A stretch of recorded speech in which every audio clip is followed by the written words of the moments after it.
બગસરામાં ગંગા જેવી પવિત્ર નદીને પ્રદૂષિત કરતા સત્તાધીશો સાંતરડી નદીમાં ભૂગર્ભ ગટરનું પાણી નદીમાં છેલ્લા ઘણા સમયથી છોડવામાં આવે છે। આ નદી જેમ ગંગા નદી વહેણ છે તેમ વહી રહી છે અને આ ગંદુ પાણી છોડતા રોગચાળો થવાની સંભાવના। આ પાણી વોરા કોલોની વિસ્તારમાંથી સીધું કુંડી તોડી વહેવડાવવામાં આવે છે। આ બાબત સામાજિક કાર્યકર દ્વારા નગરપાલિકાને અવારનવાર રજૂઆત કરેલ છતાં પણ એનો ઉકેલ આવતો નથી। સ્વચ્છ ભારતના લીરેલીરા હું નિલેશભાઈ, સામાજિક કાર્યકર। બગસરામાં સાતલેડી નદીપરામાં આવેલી છે, એ ગંગા નદી તરીકે પૂજાય છે।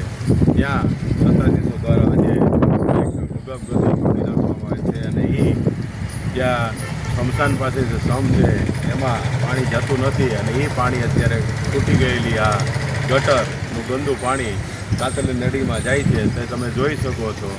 અહીંયા તમે જુઓ, આ ગટર છે, આ ગટરનું બધું જ ગંદુ પાણી અત્યારે નદીની અંદર જાય છે। તો આ ગંદુ પાણી બગસરાની જનતા પીવે તો બધા બીમારી થાય અને આ સત્તાધીશોને કહેવામાં આવે છે કે બને ત્યાં સુધી વહેલા તકે આ ગંદુ પાણી જે ગટર તૂટી ગઈ છે તેને બંધ કરવા